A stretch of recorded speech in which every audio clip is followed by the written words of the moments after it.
तुम्ही खात्री द्या फक्त एक मिनिट त्यानंतर आपले माजी सरपंच दत्ता गांधाळे हे 2 मिनिटांमध्ये आपले विचार या ठिकाणी व्यक्त करतील.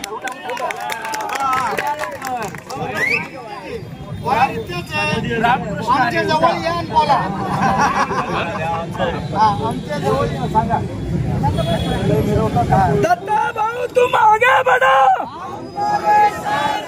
दत्ता भाऊ तुम आगे बढ़ो.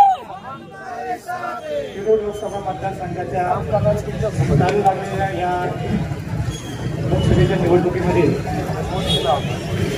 आपले लोकप्रिय खासदार श्री अमोलदादा कोल्हे त्यांच्या प्रचारासाठी आज मंचरमध्ये त्यांची पदयात्रा होती आणि त्या पदयात्रेत सांगता समारंभ मंचरच्या छत्रपती शिवाजी महाराज चौकात आपण छोट्याशा कोपऱ्या सभेने करत आहोत.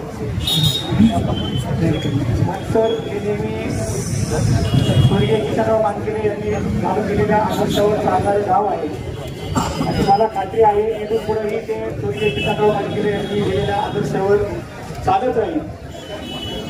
निवडणूक आता पुढे सुरुवात झालेली आहे, हळूहळू लढत येत राहील. तुम्ही छोटे मोठे होत राहते लोक कोविड करतात. आपण दादा मला नाही वाटत कोविडच्या काळात माझ्यापेक्षा तुम्ही जास्त काम केलं सरपंच कुठला जाती धर्म बघितला नाही. नांदेगाव तालुक्यामध्ये पहिलं कोविड सेंटर झालं त्यावेळेस इथं जे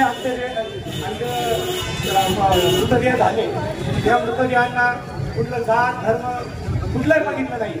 आम्हाला काही निवडणुकीचा त्याचा वापर करायचा नव्हता, पण मला दुर्दैव वाटतं अशा गोष्टीचा सुद्धा निवडणुकीत वापर होतो. हे खरंच दुर्दैव आहे. हे आलेलं संकट होतं. ठीक आहे, संकटात कोण पुढं कोण कसं असतंय सांगता येत नाही, पण आम्ही पण त्या संकटात उभं होतो. जर कोविड काळातच जर खरी निवडणूक लढवायची असती तर मी मध्ये अमोलदादांना म्हणलं होतं का दादा जर कोविडच्या काळात जर लढायचे असलं तर मग मला निवडणूक दिलं तर चांगलं राहील. असं या आरोपात होत राहील. तर अमोलदादा तुम्हाला मंचर सरांच्या वतीने खात्री देतो हे मंचर स्वर्गीय किशनराव मानकेरे यांच्या मार्गदर्शनाखाली चालत आलेलं आहे. इथून पुढेही आम्हाला जे आदर्श दिले त्या आदर्शावर सर्व लोक मतदान करतील आणि कारण हे गाव पहिल्यापासून भाजपाच्या पाठीमागं उभं राहिले आणि आजही भाजपाच्या पाठीमागं उभं राहील मला खात्री आहे. आणि जय हिंद जय महाराष्ट्र.